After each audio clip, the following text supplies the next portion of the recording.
We will be throwing darts.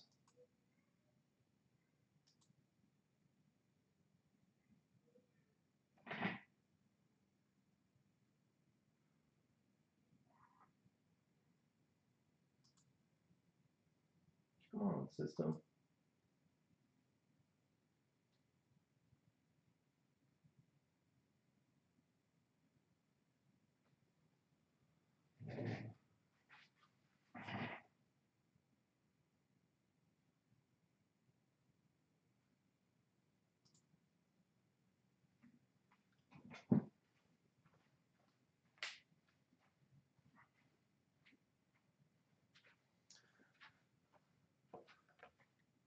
Morning, everybody. Sorry, I just had to get everything kind of set up here.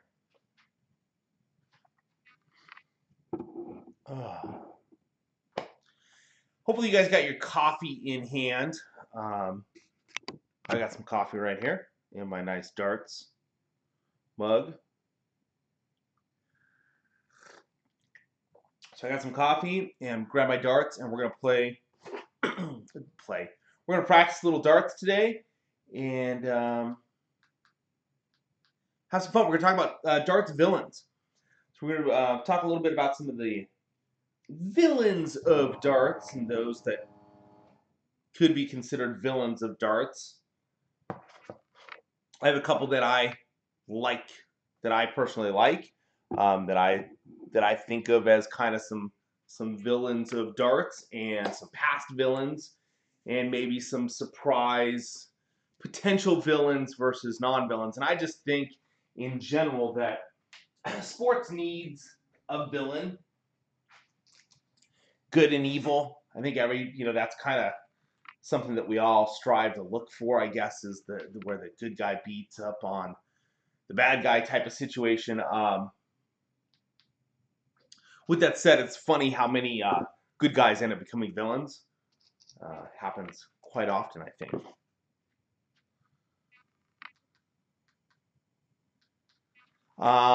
Please feel free to comment and let me know what your thoughts are on villains of darts.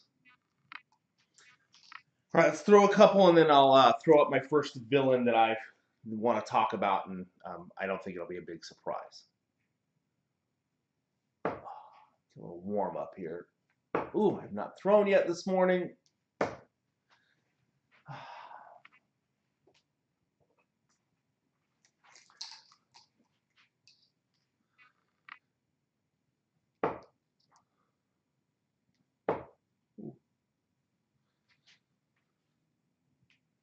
Oh, that was horrible.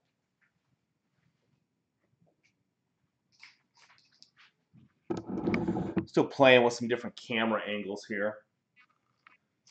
All right, let's get one more throw in, and then we'll try that a little more. We'll throw up our first villain. That's horrible.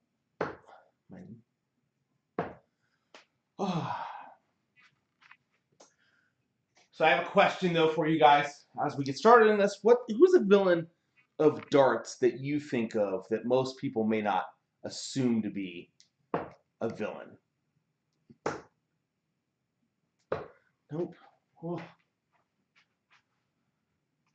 All right, so first villain that I want to throw up, and this shouldn't come as a big surprise, is this guy right here. So the Iceman himself, Gerwyn Price, seems to be the villain of choice these days. And it wasn't always that case. He was just kind of, there was really no thought about him for a long time. But because of an incident with this guy, this particular tournament, which is almost 3 years old now. So if you're not familiar, and I'm blanking on the tournament now, but Gerwyn was doing his antics where he loves to scream after hitting a 180 or 140. I think at that point, if he hit a 26, he was doing his little power scream, and it was really upsetting Anderson. and he saw that it was getting under his skin. So he continued to do it, and it was working. I mean, Anderson was getting flustered. He was throwing it at numbers he shouldn't have been. In essence, it was certainly working in regards to what Price was doing to upset Anderson. And I personally think the ref should have stepped in a little bit more in regards to this situation. There's fair play as far as trying to upset your put Price back up there. I love Price personally. He looks better than me anyway. But I think there is a piece to getting under your opponent's skin if you can figure that out. MVG does it really well, because what he'll do is he'll hit some stupid out or hit some crazy number to set up a stupid out just to mess with you because he's beating you so bad. I'm crushing the threes right there. But back to Price and Anderson. So Price had really kind of upset Anderson there, and he won the tournament. And the problem with it being Anderson versus maybe any other darts player is the fact that Anderson was so loved by the people. He was a two-time world champion at that time, had some back issues and some problems, and was really kind of on the mend. This was a major, and here he was playing the finals, and he was the favorite. He was the one. No one expected Gerwin to be there in the first place, and so I think all of that gave Gerwin the villain tag, but in a bad way. But he embraced it, and I liked that about him, is he embraced it. But I think it really affected him for a while mentally. I think he's gotten past that. I think he's hit the villain stage in a good perspective, because every sport needs a villain. He's taken on the role, and there's enough people that love the villain. At first, he was just hated. I mean, everybody hated him that knew anything about the sport. It was very few of us that liked him after that incident. And I'm a huge Gary Anderson guy. I thought that was a little bit overboard, but I do blame the refs more so than him. Oh, dude. Horrible today, man. So there's that particular incident. That's our current villain of the sport. But what brought me to even the idea of this whole talk about a villain situation is this guy right here. So Corey Cadby, who was not so much a villain as much as more of a bad boy of the sport, he kind of imploded the last year. He came on the scene. People liked him. He had a lot of swagger. He was, very much the guy, kind of, King Cadby. And I always think of Cadby eggs, but that's me. He was this guy that kind of was I don't want to say heir apparent to MVG, because MVG's always talked about, I'm going to retire. And so there's this attitude of like, who's going to be that next dominant force? And he was kind of pinged at that, and Target grabbed him, gave him a good look, really pushed him in the limelight. I don't know that his home life really was in a position where he could deal with all that, and it kind of threw him off. Nice young man. Saw an interview on him a couple days ago, and it really shed some light on some of the issues that he dealt with. But I had pegged him, as kind of the guy to come in and have some villain-esque bad boy type feel where people would hate him but like him. So that whole, love to hate the villain situation. You want to see people beat them, but you're also happy when they win. That's where I think he sat. And I think he had that going for him, because there are a lot of people that liked his gameplay, but he still had that swagger that, he was the guy that would shove you out of the way type of thing. If you weren't playing at the tempo he wanted to, he would let you know. he had all that, and he kind of imploded there. And I think it stems from the limelight being, dang, where everybody, damn, it's high. Where everybody's talking about you, just what was going on. And I know that alcohol played something into it. His home life relationship kind of played into it. So there were a number of factors. And so he gave up his tour card. He gave it up, which is probably the best thing for him. His management team has stuck by him, even though he talked about how they didn't. They certainly did. And he talks about it in this interview I saw the other day, that they did stand by him, that his family stood by him, even though he was feeling like nobody was there for him. And I think he's correcting himself.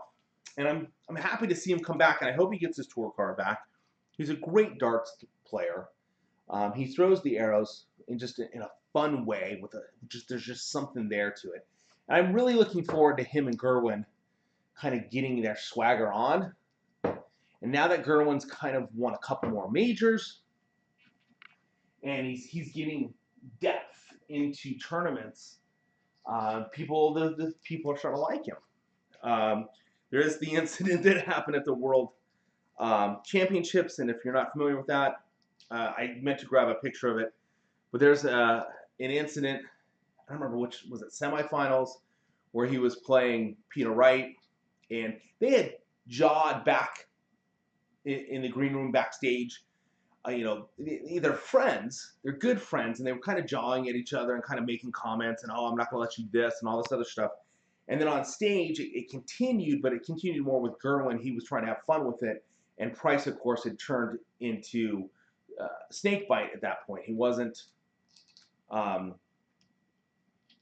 his normal, fun self, quiet, shy self. He had become the darts player that we know as snakebite. And so he was pissed and kind of got into Gerwin about what happened. And then there's a scene, a throw, where, the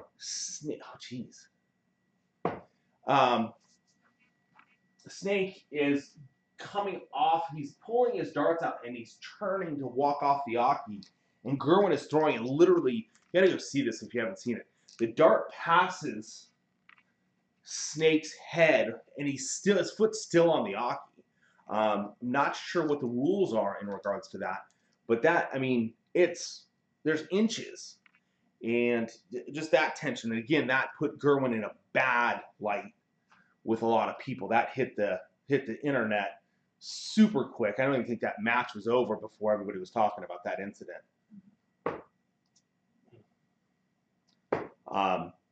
So that, again, for Price, was not a good thing. But we look at Cadby, I'm kind of looking forward to their swagger to hit. Someone else I want to talk about as far as kind of that potential villain in darts, or a guy that is a villain in darts or was a villain in darts, is this guy. So, again, feel free to make comments in the chat. I've got the chat sitting here. I can see it in. If you're watching this on the replay and you want to talk about villains of darts in chat, I go back and check those things out. I'll have those conversations. I like to talk about the good guys, bad guys in sports, football, other sports that I like. There's something to that, the good, the bad situation. But let's talk about this guy a little. Phil Taylor. If you're not familiar with Phil Taylor, if you're new to darts, so Phil won 16 World Championships. That's unheard of by a long shot. He won, why did I just blank? At the Ali Pally, he won 16, 16 or 16? The trophy's now named after him. Shoot, I can't think of the tournament. But it's played at the Ali Pally, which is one of his favorite places to win. But when he first came into darts, he was the kid with swagger. Okay, he was a young man coming into darts. He was the kid with swagger. Not as young as what we see today necessarily, but back then it was much more of a drinking, smoking game. As much, it was becoming a sport, so to speak. Today is the 5th. We need to be throwing at 5s. So he comes into the sport, and he's got swagger. He's doing things. He's the guy that would wear your jersey color. So, you know, guys would have a specific color to jersey back then, and he would wear something similar just to throw you off. He played a very mental game with those that he played against. He was methodical at that. If you look at darts today, you'll see there's a box that the players don't go into that's behind them. There's this box behind them. That was really due to him. It's kind of a rule change due to him. He would inch up really close to you, right behind you. And take him off there. I love Phil. But he changed the sport in more ways than just as a player that would crush people. It's just methodically. He really changed it in regards to some of the bad boy antics that he did. There's some stories of him in pubs and drinking and some lewd acts and potentially peeing on a building in front of a police officer. There are some stories like that I've heard. But he was kind of the bad boy when he first came in. He was the villain of darts at first. And of course that went away as he became the best player ever to throw the arrows, the darts. He just became a phenomenal, and he still is. He still plays, not professionally, so to speak. He has been playing some tour stuff out over in Asia, doing some soft tip stuff. There's a tour that they've got out there, and I can see it in my head, but I can't. It's morning, I haven't had my coffee. That I know he played for 2 seasons, but they only had like 5 tournaments, so it wasn't a big thing for him. But Phil was in. Oh my gosh, that was a horrible release. Oh, that's why I'm not a professional darts player. He had his moments.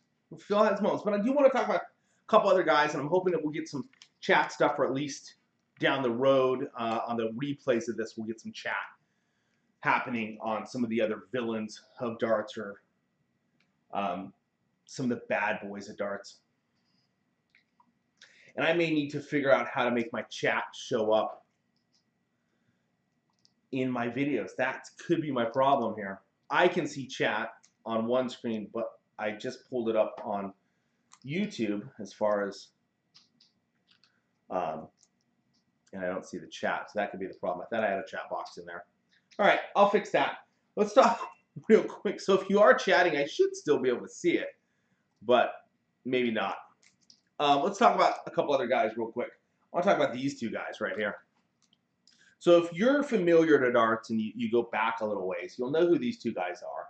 You have Bobby George and Eric Bristow. May he rest in peace.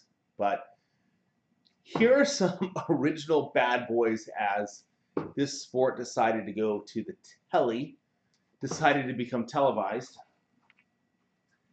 Bobby George being more the kind of that first iconic villain in that regards, as far as,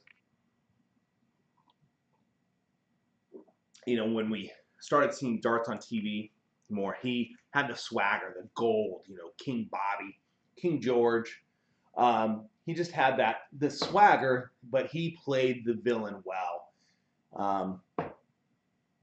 And it served him at times, and it didn't serve him at times. There were times when that idea of being that hurt his game. But he still carries that swagger. It's kind of fun to see him when he goes to tournaments. I've never seen him, as far as, I don't live in an area where I would see him play to an exhibition. He was at a tournament that I was at here in the U.S. a couple years ago, which was kind of cool. Anyway, he was there. I don't even think he was there the entire tournament. He was there for a bit. And that was kind of fun. I don't know if he was there to do an exhibition or something. I just didn't know about it. I was kind of new back into darts. But anyway, he was the kind of that first guy, and then of course Eric had his way of being a villain or a bad boy of darts, and pull that off there now. So he had his moments. It was more of an intimidator type thing, but he would give you that steely eye, and he's the guy that would have shanked you in a dark corner or in a dark alley.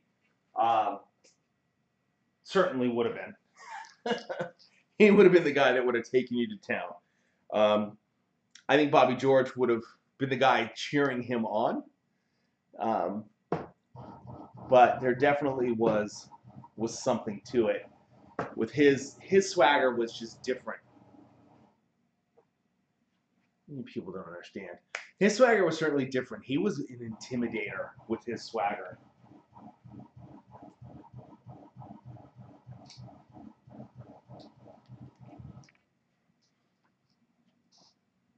And that really just kind of threw me off there. That is, you can't see it, but there's a big tub there that holds our water because we get special mountain water for my wife.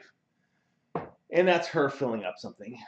And that's the motor going off on it. Anyway, so those are two of my favorite older darts players that had a little villainesque. And I know there were more, and I'm hoping again that we'll see some stuff in the chat.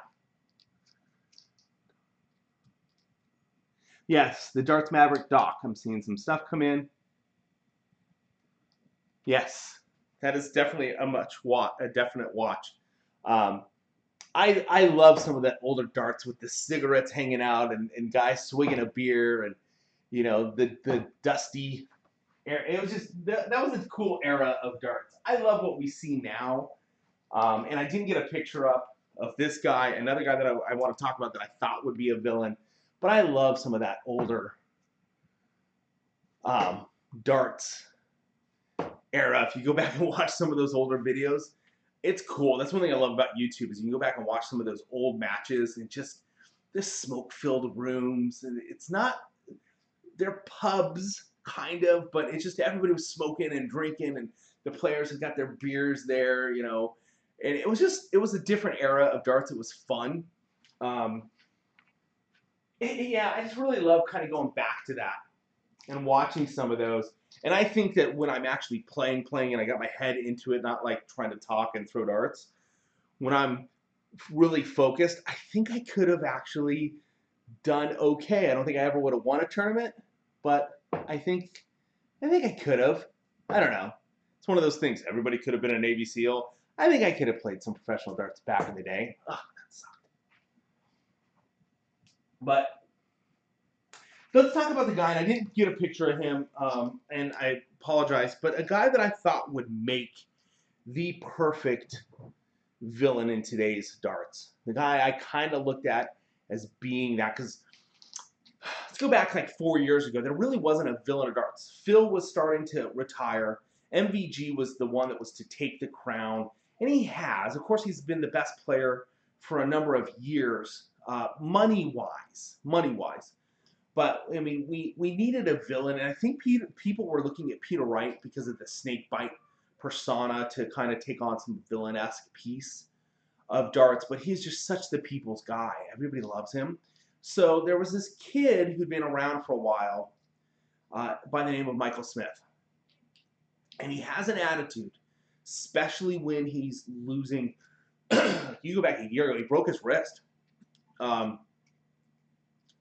a tournament, I think it was during an intermission, during a break, he hit a door or a wall and literally broke his wrist. And had to finish out the match. But I know it was either right after the match or that last intermission. But he hit a wall and literally ended up breaking his wrist, fracturing it. But I looked at him. Jeez, man, you get one good dart and then the next dart just crap.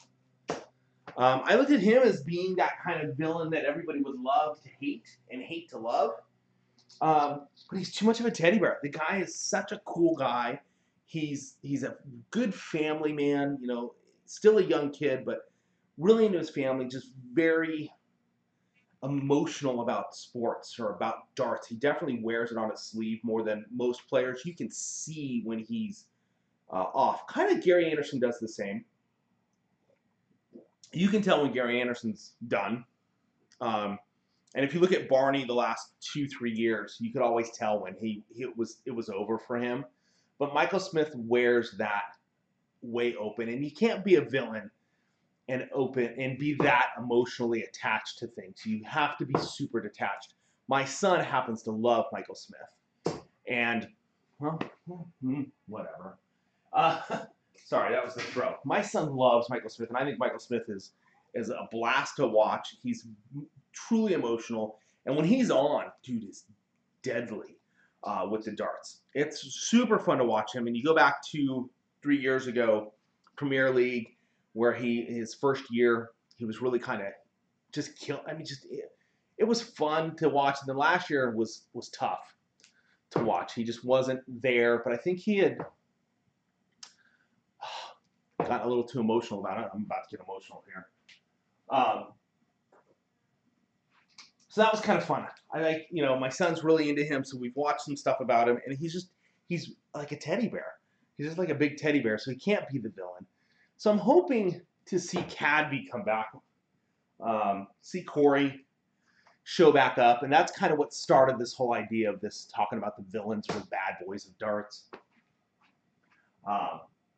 Is talking about Corey, and I saw that interview a couple days ago, and I'll post down below. So if you're watching the repeat of this and you've gotten this far into it, if you look down below there'll be a link to that video so you can go watch the interview that he did, where he just talks about how he went off the rails. He just really had hit rock bottom and gone to the deep end, and how he's trying to pull back out. He doesn't say he's out. He says he's trying to get out of that deep end, that barrel, and become the darts player that he can be. And he's got such good game. I'm kind of excited to see him come back. I don't like the grip on his darts. It's way too grippy for me. But he's got good game. So I'm excited to see that. Just curious, your thoughts. Is there anybody that you think could be pegged as kind of a villain? When we look at the stars of darts right now, Super Chin's been kind of, kind of grumpy lately at the Aki. I'd be grumpy too if I just threw that. He's kind of had his little moments. I think he could do it. I thought Adrian Lewis, when I first got back into watching darts, and Adrian Lewis was coming off a couple of world championships, and he kind of had that swagger, you know. And of course, he'll shove you if you're in his way. We've seen that happen. Definitely a good incident of that. He just, again, doesn't have the "hey, I'm a villain" piece to him. I don't think being a villain would work for him. It's worked for Gerwin, of course. Price's thrived on being the villain, but I think it's also played a toll on him because he's really not a villain. But I think he's in a good place. I think his villainesque right now is in a good place because there's enough people that really like him that he can enjoy some of that, and there's enough people that really don't like him that he can play off of that. He's got to walk a fine line with the players he's playing. There are certain players that he could certainly bully with his villainesque. Speaking of Super Chin, Daryl Gurney, he could certainly bully him, and people aren't going to get too much on Gerwin about that. They're going to be okay with it because, again, excuse me, coffee. Daryl Gurney's got that love-hate relationship with the crowd. Definitely has a good walk-on song. But that he's got enough there where I think Gerwin can play off of that and kind of bully him and get away with it, and the crowd's going to be cool with it. Snakebite, of course, he cannot do that too. MVG, he can. There's enough there where I think he can pull his antics with him and everybody's good with it. With Anderson, Definitely not, because that brings back some bad memories for a lot of people. And I'm not sure where Gary Anderson, the Flying Scotsman, who I love, where he's going to be after this whole COVID situation. Will he come back stronger because he's had time to heal from back injuries and strains, or what's that going to look like? Curious what your thoughts are. Please hit me up in the chat on that. Love to talk about that some too. And we got some rising stars, of course, that are coming in. ASP, ASP, Ian White, who's just been a journeyman who is hitting his stride. Older gentleman, but really getting his stride in darts. So, he doesn't have the villanesque thing. He just kind of plays his darts. And I think sometimes he's super surprised at where he ends up when he ends up in a final. You look at him and he's like, how did I get here? Yeah. And then, of course, Steve Beaton, okay, so he's the Adonis, but I kind of want to give him some other, there's got to be some other name for it. I mean, the guy's, 200-something years old and looks phenomenal. I'm super jealous of the bronze Adonisness. And the guy can play. He's still got game. He's still having fun with it. He's going deep in a few tournaments every year. But he's not a villain at all. He's way too lovable to be a villain. He could. I think Barney could have really come into that villain piece in the last couple of years. Unfortunately, his game was off, but it was all outside darts issues that were going on with family, the idea of retirement. He he pulled his retirement a year later than he really should have. He should have retired the year before Phil, and so it should have played out where he retired. Like, this should have been a conversation, seriously, with Target, the management at Target, his management team, Phil's management team. They should have all sat down and kind of planned that one out. Him going out a year after Phil just, it really blew up for him. It kind of turned him into a villain in that last year. He just didn't play well. It wasn't there for him. Or what he should have done is waited till, unfortunately we have the COVID situation now, but he should have played it out another year or two and let the mystique and the beauty of Phil to kind of fade away in the darts community. Now, of course, Barney's Army is huge. People love Barney, but he wasn't playing in his game. I mean, when you saw Phil go out, Phil was playing for the championship, okay? He literally was a few throws away from winning number 17 against Rob Cross. It was there. So he was still in game, very much at a top level when he stepped away. I think he ended up 6th in the world number money-wise, I think, at that time, because he wasn't playing as much, so his numbers had dropped. He could have certainly gotten in the top 2, 3 for sure, money-wise, had he been playing. But I really think it was. So anyway, with Barney, I know we're kind of getting off topic of villains and so forth, but in regards to Barney, who I like as a darts player, I think there was too much going on outside of darts with marriage and other things that caused issue.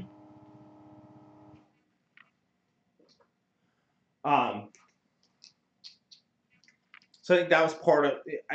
I really wish he had retired a year earlier or waited till like even next year to retire. This, I don't think, would have been a good year. I think there still would have been too close to Phil's retirement, too close to some other things happening in the sport. I think next year would have been a much better year, or the year before, because I think he would have gotten a much better send-off, but he really needed to get on the board and be playing better and go deep into some tournaments. Like his farewell tour year, he was out. He was going out way too early in the tournaments. And so it was like, okay, this is the farewell for him. Oh, he's gone day one, first thing in the morning. And that's hard. It's hard to have a good farewell tour in that case. So,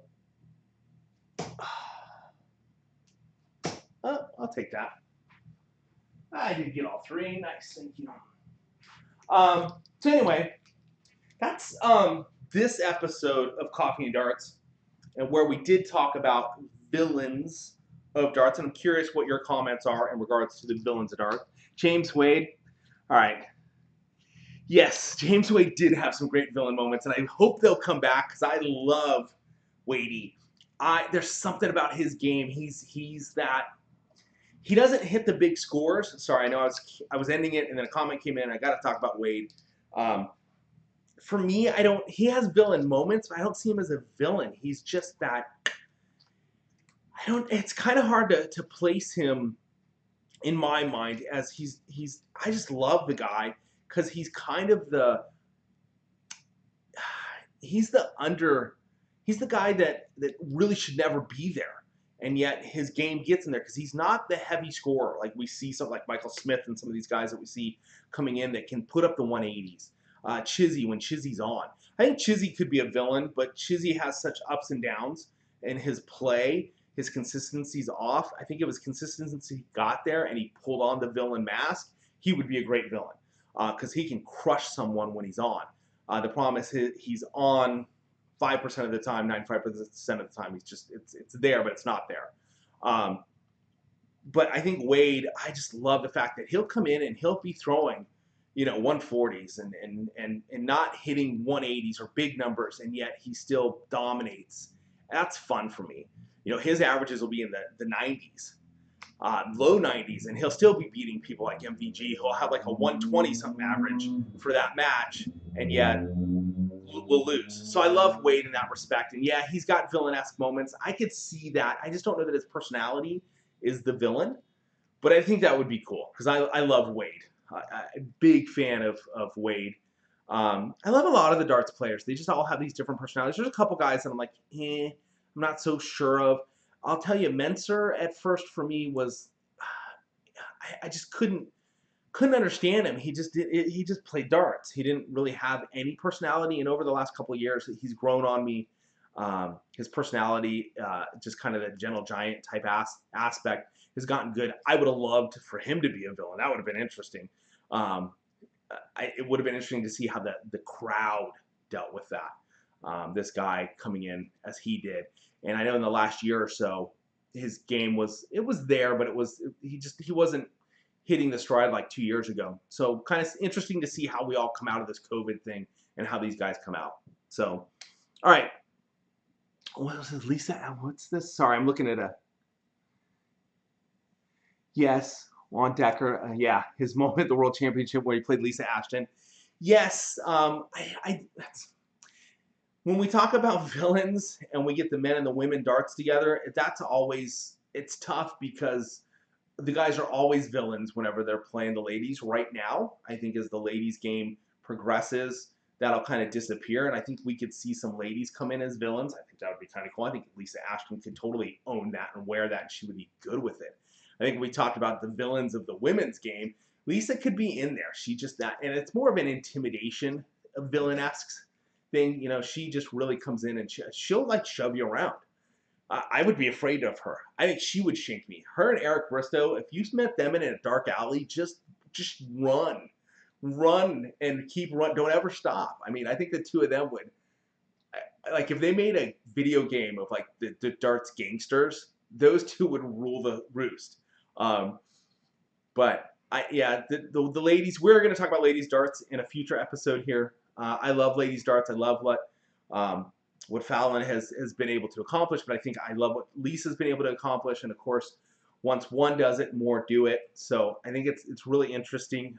Suzuki and where she's at, and I think I was surprised. I thought she would beat a guy first, and I think she's going to become very dominant. She's just got such a hardcore game. But that'll be another episode.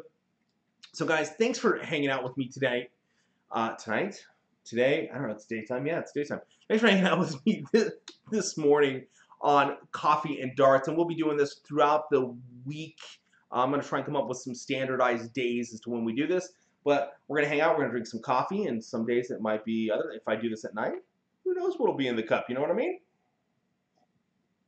We're going to throw some darts. I'm going to get back into doing a real practice for, about 20 minutes before I have my first morning meeting, as it is 8 o'clock in the morning for me here. Thanks, guys, for watching, and look for reviews of some product coming up. And, of course, we're going to be doing some coffee and darts. If there is a topic you want to talk about that's darts related or not darts related, but would just be fun to talk about why we throw some darts, you guys want to come along, throw darts, and have a chat, please do that. I will get the chat up on the screen properly, and I'm going to figure out how to get my camera to place me properly. That's better. When I'm doing this, I'm still figuring it all out. This is episode 2, but let me know about comments in the comments. Let me know some topics you guys want to talk about, and we'll get things working a little bit better. Thanks, guys, for watching. Don't forget to check out some of the reviews, and please subscribe to the channel. We'd love to see that as well. Thanks again, and we'll see you